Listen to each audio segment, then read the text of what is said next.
Buenas tardes, queridos amigos. En la penúltima sesión de este ciclo que hemos titulado Poesía y Revolución, damos esta tarde nuestra bienvenida a la profesora Tamara Jermanović.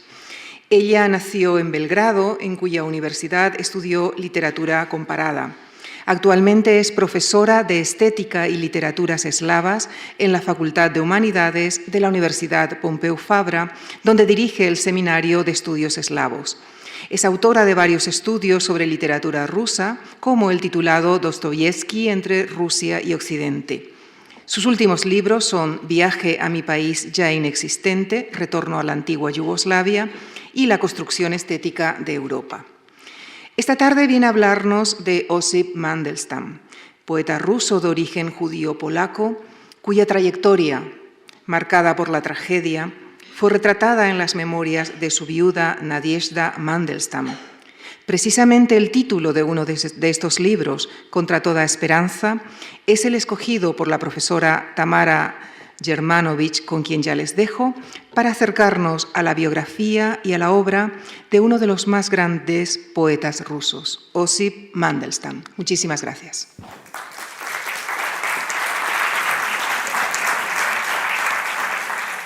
Buenas tardes.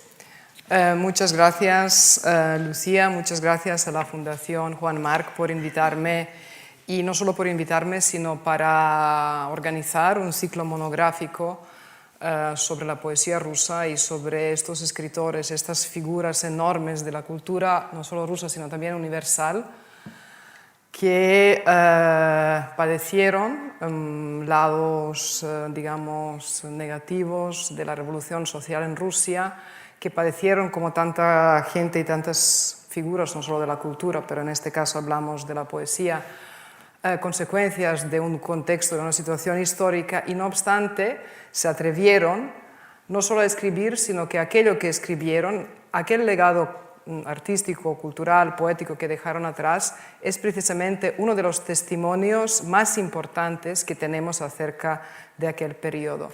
No solo porque son artístico-poéticos, sino también porque reflejan, radiografían un momento histórico en toda su profundidad y en toda su complejidad. Mandelstam contra toda esperanza.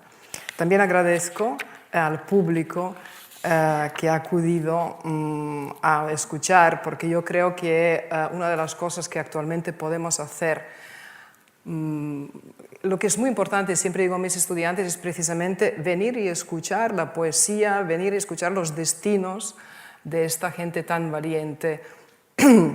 Creo que es como un poco hacer la justicia histórica, así que agradezco profundamente también su presencia tan numerosa.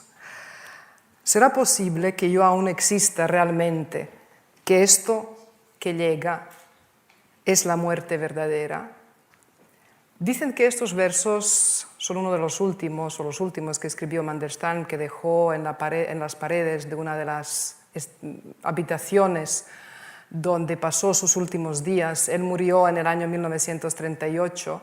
No se sabe exactamente cómo, parece ser que sí, cuando fue deportado camino al campo de trabajo de Gulag, enfermó y murió. Y estos versos creo que reflejan lo que significa y lo que era un poco la orientación de este poeta, ¿no? Como también otros de los que han hablado y de los que hablarán. Todavía queda hablar de Tsvetaeva, de este ciclo, Rusia, poesía y revolución. Poesía que no calla y también poesía que puede llevar a la muerte. Mandelstam también definió al poeta y dijo que el poeta es un maestro de eco. ¿Qué significa esto?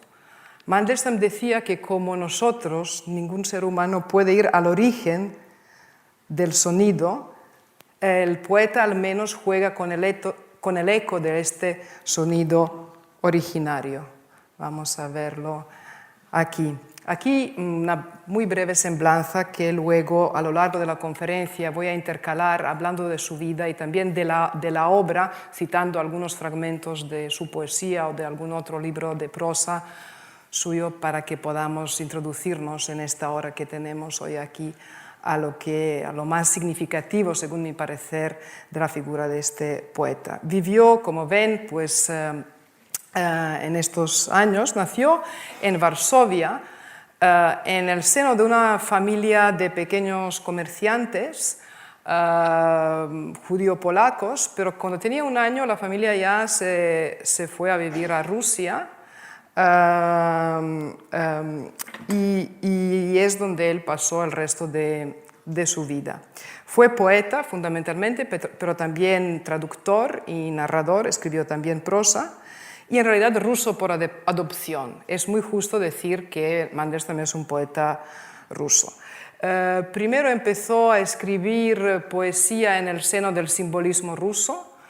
El simbolismo ruso es un movimiento que nace en la última década del siglo XIX, pero luego se fue más bien hacia el acmeísmo. La diferencia entre el simbolismo y el acmeísmo es que el simbolismo tenía una sobredosis de metáforas y alegorías muy complejas, y el acmeísmo luego se volcó hacia la claridad poética, hacia una claridad y simplicidad mucho más importante. Pero al final, después de haber experimentado tanto en el simbolismo como en el acmeísmo, Mandelstam adaptó un estilo propio donde hay influencia de todas estas corrientes, pero digamos, es un estilo original y muy metafórico, pero a medida que van pasando los años también su poesía habla mucho de lo concreto, ¿no? La radiografía, aquella realidad soviética y también aquello que padeció. Cuando llegó la Revolución Rusa en 1917, hay que decir que Osip Mandelstam la recibió con bastante indiferencia. No le entusiasmaba el clima revolucionario, pero tampoco era contrarrevolucionario. En aquella época intentaba mantenerse todavía apolítico o ajeno a la actividad política. Pero en 1933 escribió un poema que se titulaba nada menos sino que Epígrama contra Stalin.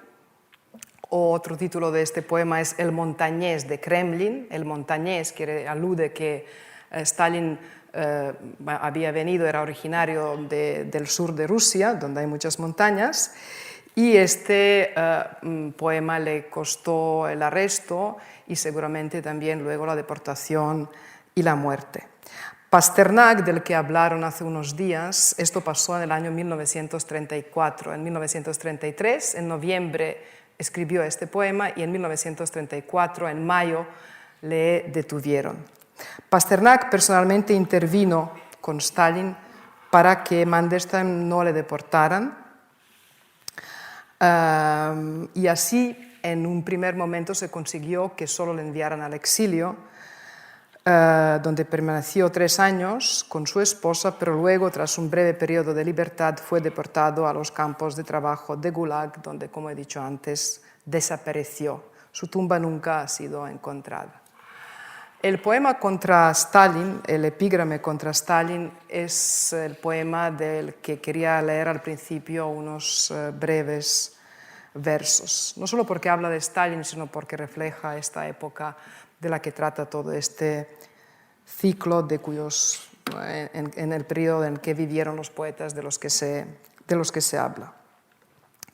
Vivimos sin sentir el país a nuestros pies. Nuestras palabras no se escuchan a 10 pasos. La más breve de las pláticas, de las conversaciones, gravita quejosa al montañés del Kremlin. Kremlin, como saben, es donde está siempre el poder ruso, entonces y ahora, ¿no?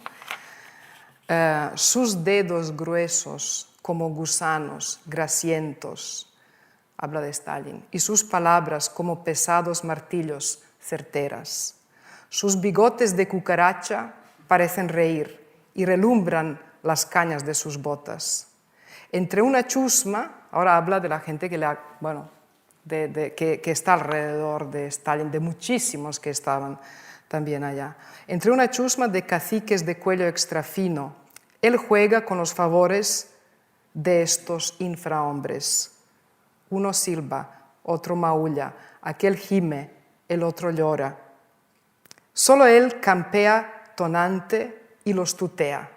En Rusia tutear no es una cosa que está bien vista, es decir, hasta cierto punto quiere decir humillar a otra persona.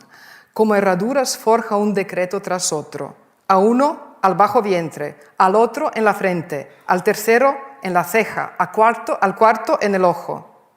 Toda ejecución es para él un festejo que alegra su amplio pecho de oseta.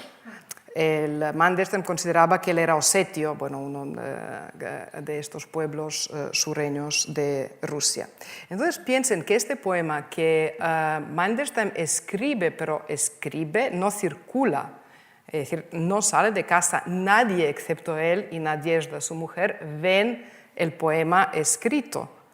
Es un poema que se recita y que lo recita solo, que lo habían escuchado una decena de amigos. No obstante, uno de estos amigos lo copió, fue seguramente alguien que pretendía los favores del régimen y lo entregó a las autoridades. Y cuando lo detienen en mayo de 1934 es por el motivo de haber escrito este poema contra Stalin.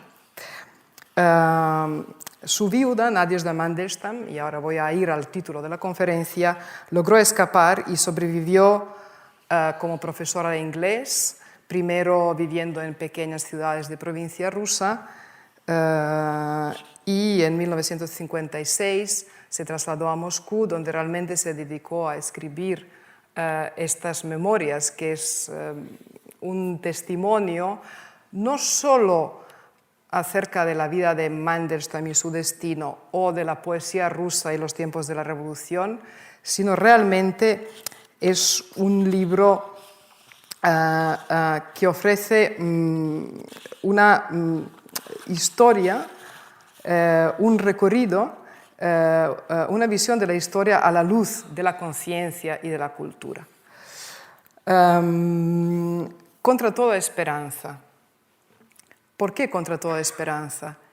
Es un título optimista que quiere dar Nadezhda Mandelstam a este libro de memorias.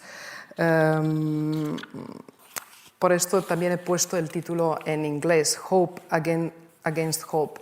Ella murió en el año 1980 y el libro se publicó solo posteriormente en Rusia. La primera edición fue la edición americana, se publicó en el año 1970 en Nueva York, y con el título La viuda de Osip Mandelstam quería aludir que a pesar de que nadie imaginaba que un día se podrán publicar testimonios escritos acerca del gran sufrimiento, injusticia y padecimiento que vivieron no solo poetas, sino en general el pueblo ruso, este libro llega a ver la luz del día. Por esto, contra toda esperanza de que sus compatriotas alcanzaran a ver alguna vez el testimonio escrito del enorme drama que habían padecido.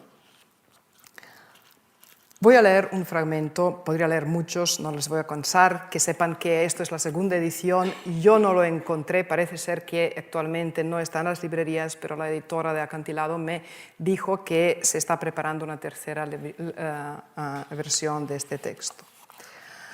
La gente se mantiene firme por el mero hecho de no conocer su destino. Al encontrarnos, hablábamos en un susurro y mirábamos de reojo hacia las paredes. ¿No estarán escuchando los vecinos? Nadie confiaba en nadie y en cada conocido veíamos a un soplón. Este libro, por un lado, ofrece el conocimiento de primera mano del mundo intelectual de la Rusia de ese periodo. Habla de Pasternak, de Anna Akhmatova. Ahora voy a contar algunas anécdotas, algunas historias que explica. Habla de prácticamente todos los escritores rusos que vivieron en los tiempos soviéticos, tanto los que estaban represaliados, algunos apolíticos por completo, como también Maxim Gorki, Alexei Tolstoy, no Lev Tolstoy, sino Alexei Tolstoy, y otros que eran fieles al régimen comunista. Y a pesar de esto, muchos de ellos también fueron represaliados y liquidados por el régimen estalinista. Por otro lado, este texto es una bella historia de amor, de una mujer que murió muchos años después, de una viuda, pero ser viuda de un escritor ruso ya es un estatus en Rusia. Ya verán luego lo que dijo Mandelstam al respecto del respeto y de la adoración y de la valoración que a pesar de todo tenía siempre Rusia, incluso el poder ruso por la cultura y por la poesía. Y también es una interrogación sobre el significado de lo humano. Les voy a leer un pequeño fragmento más de un capítulo que se llama Al otro lado, para que vean que es uno de los libros necesarios para nosotros si queremos conocer la historia y un poco también hacer un justicio con esa historia, con sus momentos enormemente dramáticos como fueron estos tiempos de los que nosotros estamos hablando. Pero Nadezhda Mandelstam siempre va de lo particular a lo universal. Si nos habla de las deportaciones, si nos habla del miedo que había que el vecino o los vecinos te pueden soplar, etc. Luego también va a unas reflexiones acerca de la condición humana, acerca del bien y el mal. Sí, el mal está en todas partes, pero también el bien está en todas partes. Ella explica cómo Pasternak, del que hablaron en la última conferencia, gracias a Pasternak y también Bukharin, el primer arresto de Mandelstam, después de estar un tiempo en una prisión, se convirtió en un exilio de 3 años en la ciudad que él mismo había escogido y en el que pudo ir con su mujer, Nadezhda. No obstante, después, cuando volvió en 1937, le volvieron a arrestar y este arresto y deportación ya le costó la muerte. Hacía poco aún estaba llena de inquietud por mis familiares, por todo cuanto amaba, por todo cuanto constituía mi vida. Ahora había desaparecido la inquietud y ya no sentía miedo. Ese sentimiento fue sustituido por la punzante conciencia de que estábamos condenados. Y eso originaba la indiferencia, físicamente tangible, perceptible, terriblemente pesada. Me di cuenta de pronto de que ya no disponía de tiempo, sino tan solo de plazos hasta la realización de lo irremediable que nos acechaba a todos nosotros, con nuestra Europa, con nuestro puñado de últimas ideas y sentimientos. ¿Cuándo llegaría lo irremediable? ¿Dónde? ¿Cómo ocurriría? Pero ¿qué más daba? La resistencia era inútil. Ante la faz de lo irremediable desaparece hasta el temor. El miedo es una luz, es la voluntad de vivir, la afirmación del ser. Es un profundo sentimiento europeo, producto del respeto por uno mismo, por la conciencia del propio valer, de los derechos, necesidades y deseos humanos. Entonces, Nadezhda Mandelstam aquí continuamente también explica, y esto es lo universal, cómo se comportan los seres humanos en estas circunstancias, como las circunstancias que rodean el destino de ella y de su esposo, ¿no? Por un lado, unos pocos ideólogos convencidos, por otro lado, idealistas, entre los que estaba Mandelstam y ella también, dispuestos a no sucumbir a la locura de una ideología colectiva, conservar los valores éticos. Y un tercer grupo, el más numeroso de la masa de la gente, que atrapada por una situación histórica concreta o por una ideología colectiva concreta, se deja arrastrar por el miedo, por conservar lo poco que tiene, por diversos motivos. Pero nadie está seguro. Y entonces explica muchísimas cosas de las denuncias y hay 2 periodos claramente diferentes en este periodo de la historia rusa o soviética del que estamos hablando y que están relacionados tanto al destino de Mandelstam como de Akhmatova, Pasternak, Tsvetaeva y otros de los que se puede hablar. Es antes de 1937 y después de 1937. La primera vez cuando vienen a la casa de los Mandelstam y cuando empiezan a buscar, ellas están con Akhmatova en casa. Mandelstam había dicho que el encuentro con Akhmatova y Nikolai Gumilyov, el marido de Akhmatova, que ya cuando arrestan a Mandelstam le habían liquidado, fue el acontecimiento más afortunado de su vida. Pero cuando le arrestan por primera vez en 1934, se pasan horas y horas en la casa buscando, justificando por qué han venido, la policía de la Checa, etc. En el 1937 cogían a la gente y no duraba más de 10 minutos o media hora. Es decir, era muchísimo más radical. Y el año de terror realmente es el año 1937, cuando deportan a Mandelstam por segunda vez.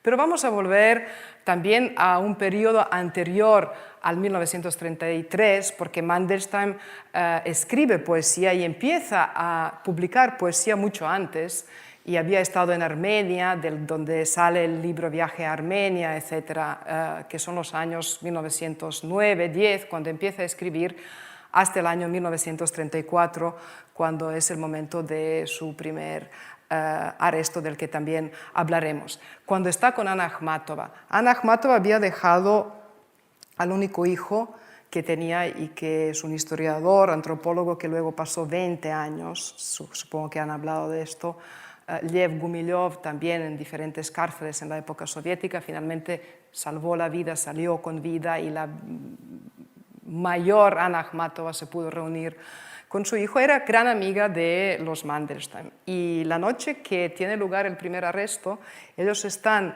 en el salón de la casa, en un pequeño piso que tenían, Nadezhda Osip, y saben que va a venir Anna Akhmatova, y entonces no tienen nada en casa para ofrecer, para comer, y Osip se va a casa de los vecinos a ver si les pueden dejar algo, prestar algo, y vuelve con un huevo duro y dice: mira, pues he encontrado una cosa que le voy a dar a Ana. Y Ana llega, y bueno, estas tertulias están, ellos ese día, esos días habían cuidado del hijo de Akhmatova, que estaba en casa de ellos, y como dice Nadezhda, era un niño tan vivo, tan interesado por todo, que ya se podía sospechar que le va a tocar el destino que le tocó después, que también lo arrestaron y lo tuvieron 20 años bajo control. Pues en este momento, cuando ellos están, durante la noche irrumpe la policía, vienen unos hombres que empiezan a inspeccionar la casa de los Mandelstam y se lo llevan. Y ella también explica dos cosas profundamente humanas y universales que todos podemos imaginar. Una, que uno pensaba, él había escrito pero nadie había visto este poema, lo había comentado con una decena de amigos. Aunque es verdad que yo, cuando lo volví a leer ahora, pensaba, no he visto que ninguno de los poetas de los que se ha hablado aquí realmente escribió algo tan tremendo y tan directamente en contra de Stalin. Pero están allá, y entonces, y una cosa es, no nos va a tocar a nosotros, no hay razón por qué. Y luego, una segunda reflexión, si cogen a todos, ¿por qué no van a coger también a nosotros, ¿no?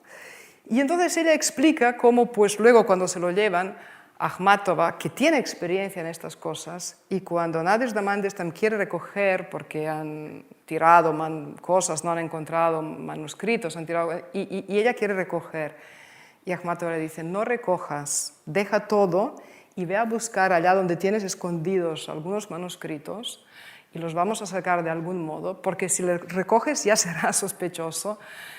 Y toda una serie así de circunstancias, de detalles que explica. A esto volveremos luego, pero les quiero contar algo también relacionado aquí los tienen cuando son más jóvenes.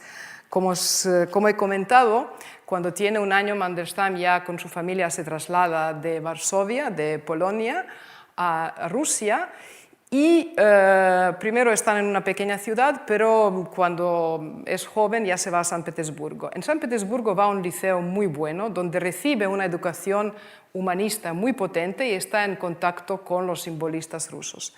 No obstante, luego se va a estudiar a la Sorbonne, donde estudia literatura, y luego también a la Universidad de Heidelberg, donde recibe una formación en filología y filosofía. Con lo cual vivió unos años en Europa y realmente una de las tareas a la que se dedicó primero Mandelstam era de traductor. Sabía perfectamente diversas lenguas europeas y fue también un gran traductor. En este periodo no dejó de frecuentar estamos hablando del tiempo antes de la Revolución, Rusia.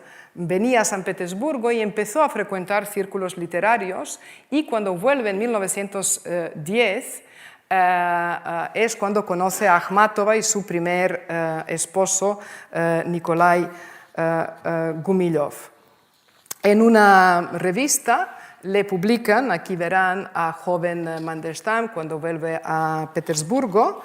En 1910 la revista Apollo publica sus primeros 5 poemas.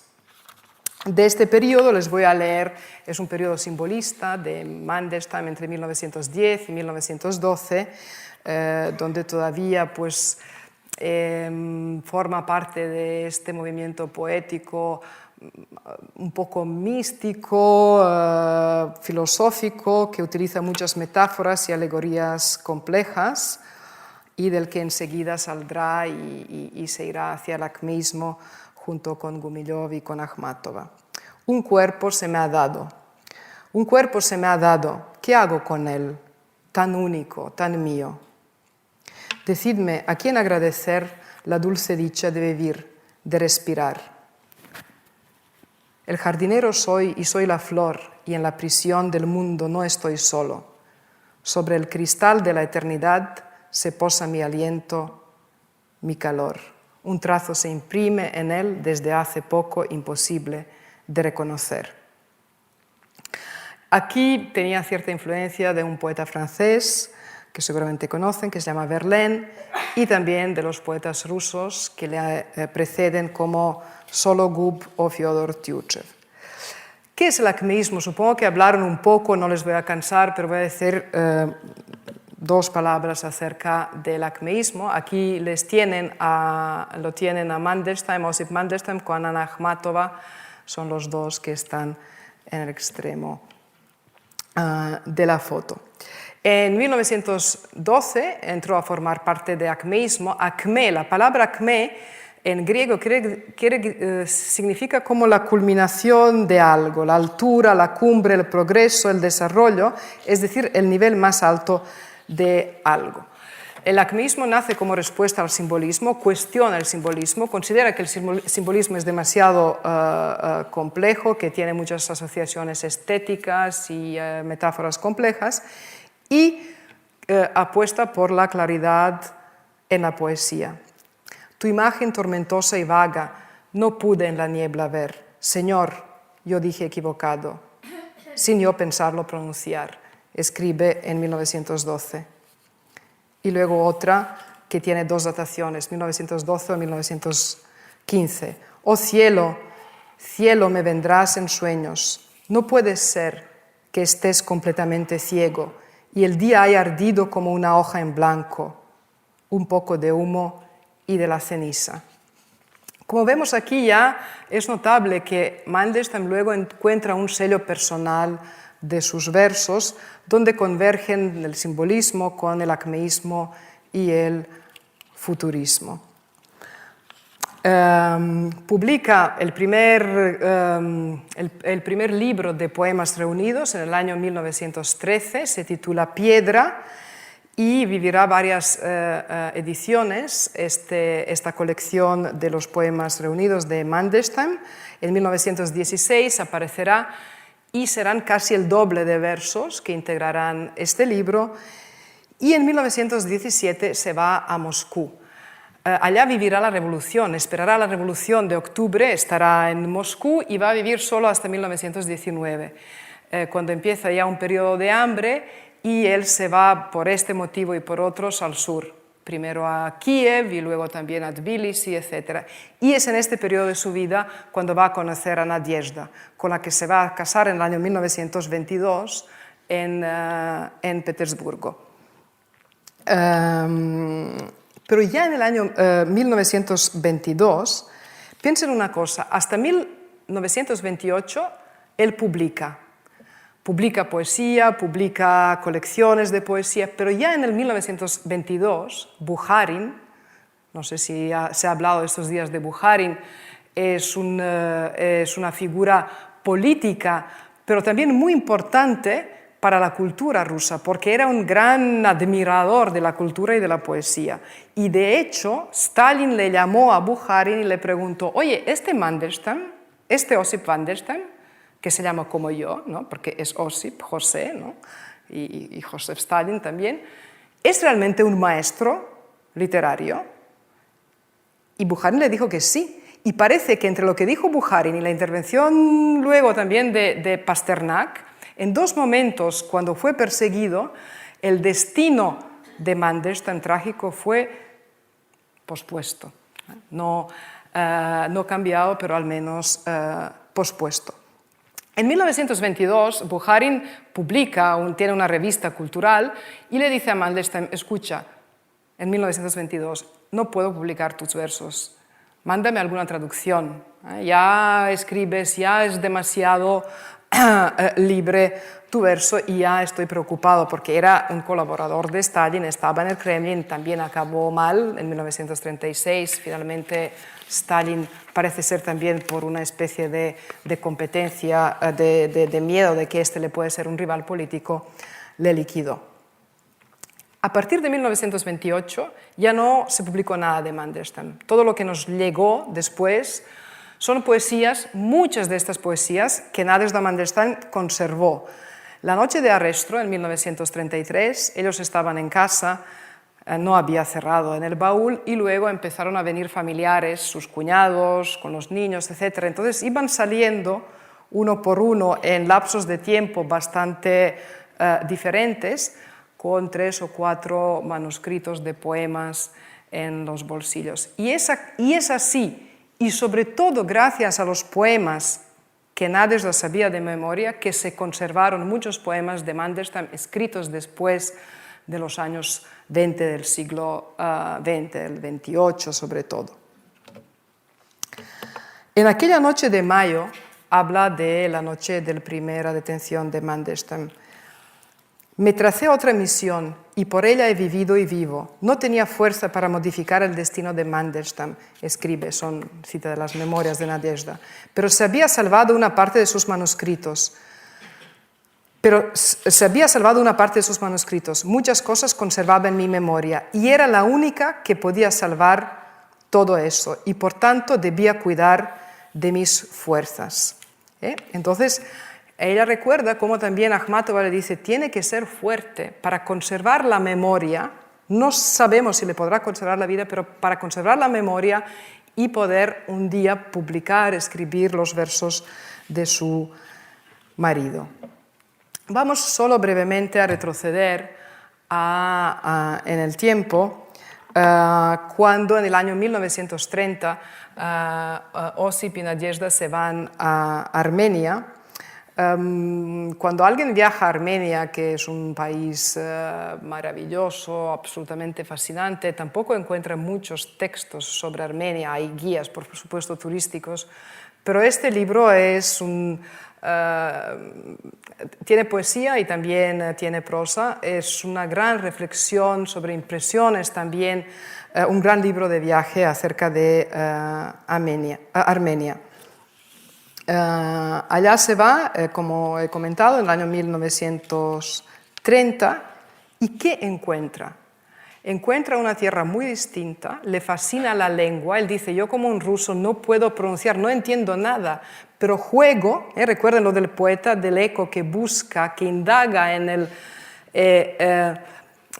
el origen del lenguaje. Me gusta pronunciar estas palabras que no entiendo, que son muy difíciles de pronunciar para un ruso, con lo cual encuentra algo distinto, algo exótico, encuentra una cultura una tierra que está en la encrucijada entre Oriente y Occidente. Y se deja conquistar por la sencillez de ese pueblo, como él dice, que vive a puro esfuerzo, que computa cada año como un siglo. Pero también dicen que lo que le fascina allá es que se siente libre. Está lejos de Moscú y el magnetismo, curiosidad y fantasía que le despierta a Armenia se nota en este libro, que también está editado en castellano en más de una versión, y voy a leer un brevísimo fragmento de Viaje a Armenia. Por todas partes había campesinos con rostros llorosos, arrastrando sus movimientos con los párpados rojos y los labios resquebrajados. Se movían como montañas fatigadas de sus harapos, levantando polvo con los faldones. Las moscas devoraban a los niños, se metían en racimos en los lagrimales de los ojos.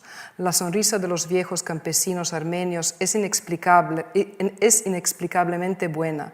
Tanto de nobleza hay en ella, tanto de una dignidad extenuada y de cierta importancia, tanto de atractiva gracia de mujer casada. Los caballos pasan por los divanes, viajas y sientes que en tu bolsillo tienes una carta de invitación de Tamerlán. Vi la tumba de un gigante kurdo de una dimensión de fábula y me pareció que era lo debido. El caballito delantero acuñaba rublos con los cosacos y su generosidad no tenía límites. Sobrevino una calma láctea. Lo que creo que también encontró Mandelstam no solo es una libertad, sino estaba lejos de Moscú. Y cuando está allá, escribe un verso donde dice lo siguiente: según van transcurriendo los días, Moscú, van transcurriendo los días y entonces cuando se acerca su regreso a Moscú, él dice, cuando debe de volver a Moscú, Moscú son cerezos en flor y teléfonos y días marcados por las ejecuciones. En este periodo también, antes del arresto, escribirá coloquios sobre Dante y tiene un libro de ensayos sobre la poesía, entre otras cosas. Los años 30 ya cambian definitivamente el tono y la temática. Como saben, como hemos comentado, el 33 escribe este poema atrevido que cambiará por completo su destino. Tiene un poema que se conoció, también es como tantos poemas de Mandelstam, no se sabe exactamente el periodo cuando fue concebido. Es uno de los poemas que se suele citar muchísimo y que simboliza una cosa que Mandelstam en uno de los versos dice, el poeta, no dejes que las mentiras o la falta de la verdad o la falta de valentía te tuerza los labios, te tuerce los labios. Y entonces él explica, ¿qué quiere decir esto?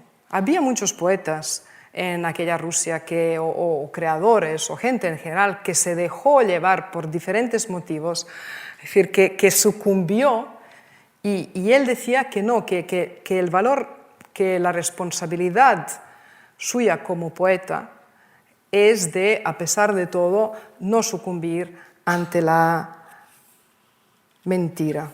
Vamos a sacar a Stalin. Esto es el manuscrito de este poema que hoy sí que ha llegado hacia nosotros.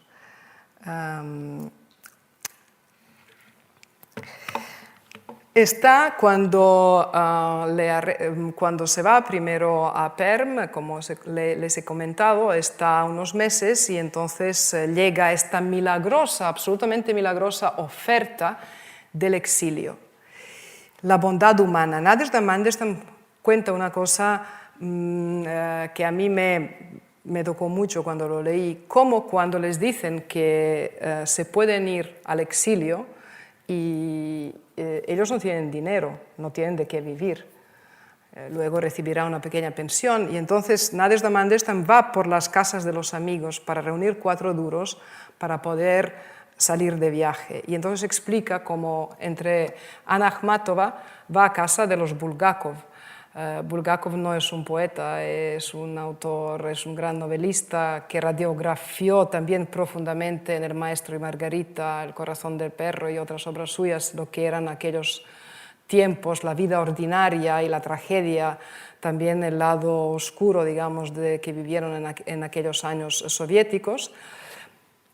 Y va a la casa de los Bulgakov y Elena Sergeyevna Bulgakova, la última esposa de Bulgakov, reúne todo lo que tiene y también otros amigos van a casa de otros amigos y en una tarde reúnen una cantidad importante de dinero. Cuando están en el tren camino a Voronezh, donde vivirán 3 años en el exilio, Osip le pregunta a Nadezhda, ve que tiene un dinero, dice, ¿de dónde has sacado este dinero?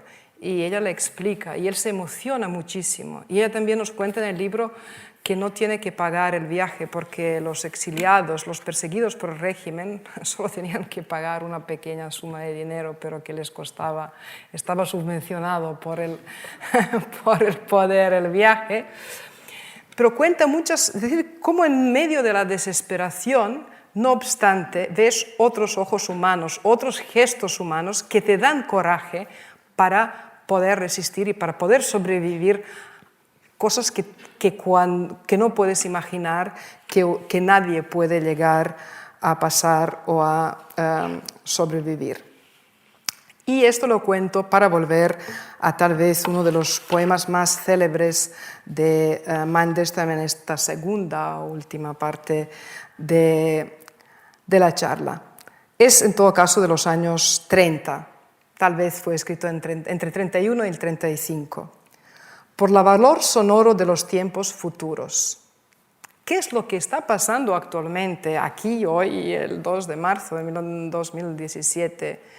Es lo que es una visión que tal vez tiene Mandelstam. Voy a escribir esto. El pasado, el presente es tremendamente duro. Seguramente me espera lo peor, pero por el valor sonoro de los tiempos futuros, por la alta estirpe de los hombres, me han privado ahora del cáliz en el festín de los padres, de la dicha y de mi honor. Se me arroja encima este siglo asesino, mas no soy por mi sangre un lobo. Es mejor que me guardes cual gorro en la manga abrigada de la estepa en Siberia. Y el último verso, no voy a leer todos. Llévame a la noche donde fluye el Yenisei y el pino alcanza la estrella, porque no soy por mi sangre un lobo, pues me ha de matar un igual.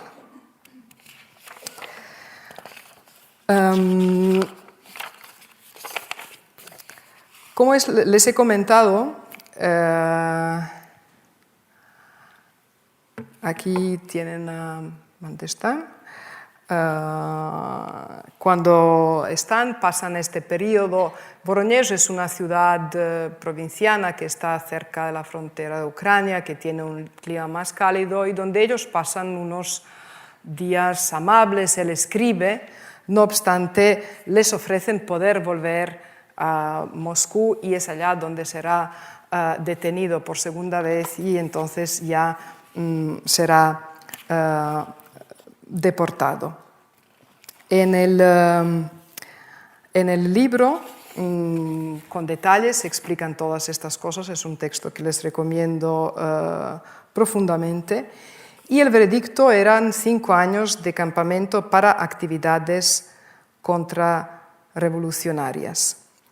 Es cuando Stalin se da cuenta de esto, es cuando otra vez interviene también Pasternak, que también pasó antes de 1937 y en este segundo momento y en el año 1937, no solo con Mandelstam, sino en general. Antes lo he adelantado un poco, realmente el gran año de las purgas de todo tipo es el año 1937. Piensen que, por ejemplo, antes la gente pues, tenía miedo de los vecinos, de las escuchas, los poemas pues, se escondían, pero en 1937 ni siquiera los coches o los bancos en los parques estaban a salvo. Hoy me he acordado, sin pensar en esto, pero como he venido paseando por el Parque El Retiro, como hacía tan buen tiempo desde la estación de tren, lo he atravesado y he visto estos bancos, hay unos bancos de piedra. Unos bancos así hay en el cementerio de Peredilkino. Peredilkino es donde está, entre otros escritores, enterrado Pasternak, Boris Pasternak. Es una aldea de escritores donde muchos escritores tuvieron dachas, y hay un cementerio donde yacen muchos hombres relacionados con la cultura rusa. Cuando estuve en Peredilkino, una viuda de un escritor ruso del siglo XX me explicó que también ponían debajo del banco de la tumba de Pasternak aparatos de escucha. Porque imaginaban, quien viene a la tumba de Pasternak, si viene acompañado, seguramente hablará de algunas cosas que el régimen tal vez podrá estar interesado de saber. Entonces, estos extremos, realmente en el año 1937 nadie estaba a salvo, y en ningún lugar podrías estar seguro que puedes intercambiar o comentar nada con nadie. Seguramente lo que le costó la vida a Mandelstam es el poema que escribió contra Stalin. Nadezhda cuenta cómo se enteró de su fallecimiento, no tenía noticias de él, fue enviado al extremo oriente, hacia Vladivostok, pero parece ser que por el camino, en un lugar donde se detuvo o tuvo algún problema con el corazón durante una epidemia de tifus, no se sabe exactamente. Pero cómo se enteró Nadezhda de su muerte, porque le envió un paquete, porque unos amigos le habían dicho que estaba en uno de estos campos, y efectivamente, como un par de meses después, llegó de vuelta el paquete y ponía el sello, dice, bueno, que se devuelve en la oficina de correos, y el motivo, dice, por el fallecimiento del destinatario. Con esto un poco ella concluye este libro y lo explica al final. Los pocos, dice en las últimas páginas Nadezhda Mandelstam, que lograban sobrevivir constituían una excepción. Y aquí ella explica un relato antiguo ruso del guerrero que está en el cruce de tres caminos, pero que ya en estos antiguos cuentos medievales el guerrero ruso se da cuenta que cualquiera de los tres caminos es peligroso. La característica principal e inmutable de la historia rusa es que tanto para el guerrero como para el que no lo es, cualquier camino supone una amenaza para su vida, que solo podrá salvar por casualidad. Esto no me sorprende, pero sí el hecho de que unos individuos, pese a su debilidad, su fragilidad, porque ella siempre explica en esas memorias que tanto la condición física de Osip Mandelstam como su condición emotiva, que era de una sensibilidad, de una fragilidad física y psíquica muy especial. Esto no me sorprende, pero sí el hecho de que unos individuos, pese a su fragilidad, hayan resultado unos titanes. Aparte de poeta, cuidado, no dejes que la mentira te tuerce los labios. Mandelstam, entre otras cosas, aquí pueden ver uno de los campos de trabajo. Él, las cartas que dejó, que escribió, dice que cuando al menos podía, tenía fuerza física de trabajar o le dejaban, se sentía mucho mejor. Esto es del expediente que se conserva en la KGB. Galaxia Gutenberg publicó una trilogía de un escritor ruso, Vitaly Shentalinsky, no sé si ha salido estos días aquí, donde reúne los destinos de muchos poetas y escritores represaliados en los tiempos estalinistas, y en esta trilogía, en estos tres libros, Crimen sin castigo, denuncia contra Sócrates, no me acuerdo cómo se llama el tercero, de Vitaly Shintalinsky, que pudo entrar en los archivos de la KGB en la época de Gorbachev, el único momento cuando se abrieron los archivos, porque luego se volvieron a cerrar en la época de Yeltsin, y rescatar novelas enteras y sobre todo fotografías y documentos, es decir, había escritores muy conocidos que no se sabía exactamente cómo y cuándo habían muerto. Y entonces él publica en esta trilogía que está publicada aquí, como he dicho, en Galaxia Gutenberg, todo esto, más algunos textos inéditos o traducidos ahora, y también es un texto de una calidad humana y de una importancia también enorme. Y esta fotografía está sacada de allá, es lo que pues, se encuentra en los archivos cuando arrestan a Mandelstam. Estas son las fotografías que le hacen. Aquí tienen esta última, penúltima, me parece que es la última fotografía. Aquí ven a Nadezhda Mandelstam, ya mayor, con el hijo de Boris Pasternak, allá y con la hija de este. En el año 1991 se celebró debidamente el centenario de Pasternak, que es el año de la descomposición de la Unión Soviética.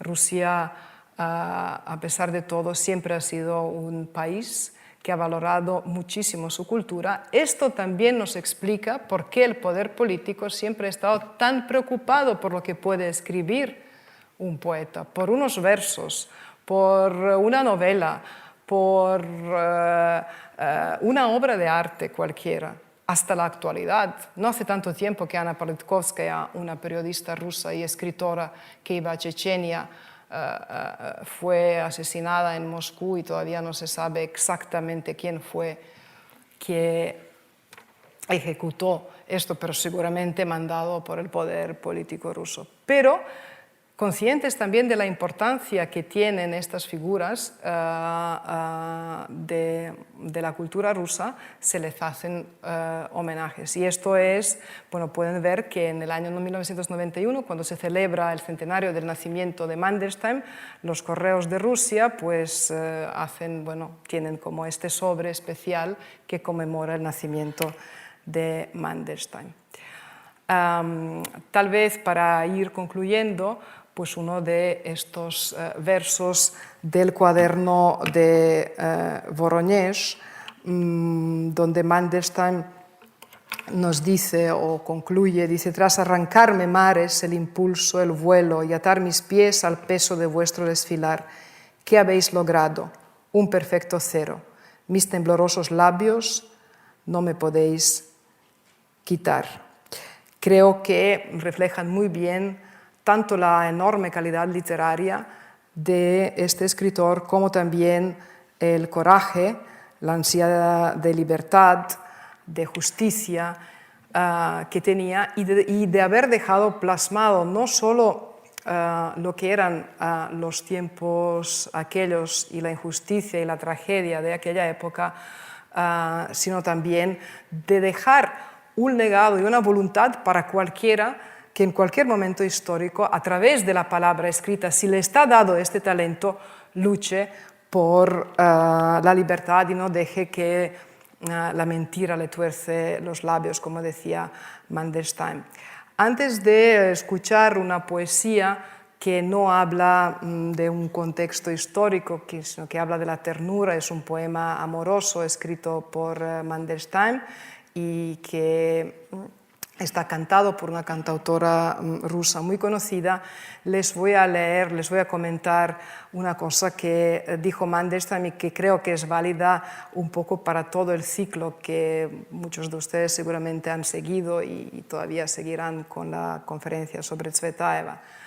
Él también dijo que Rusia es un país que admira muchísimo a sus poetas y dijo que en ningún otro país del mundo como en Rusia se ama tanto a la poesía y que por esto, como lo argumentó, solo en Rusia matan a sus poetas. Esto también son palabras que pronunció Osip Mandelstam. Y ahora voy a pedir que nos dejen escuchar esta poesía amorosa, primero solo en ruso, cantada.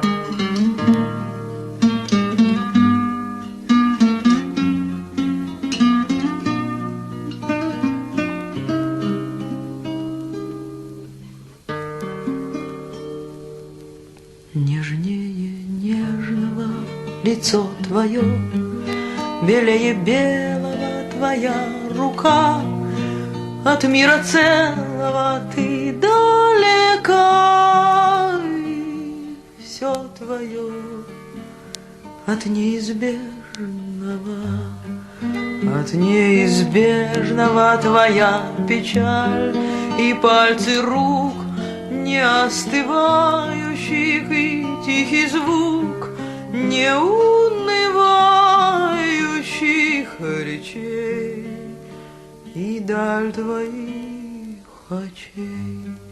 Нежнее нежного лицо твое, белее белого твоя рука, от мира целого ты далека, и все твое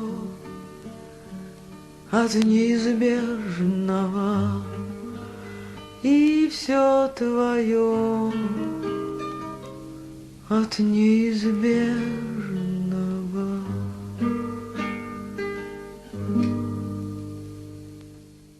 Solo brevemente voy a parafrasear este poema. Habla de la ternura, como he dicho, dice: tu cara es tan tierna, tu mano es tan blanca, estás tan lejana, tan alejada, tan ausente, tan lejana de todo lo que es material. No obstante, todo lo que te acompaña, todo lo que te rodea está de algún modo dibujado, acompañado por el fatídico, por el destino. Más o menos dice esto. Muchas gracias y hasta pronto.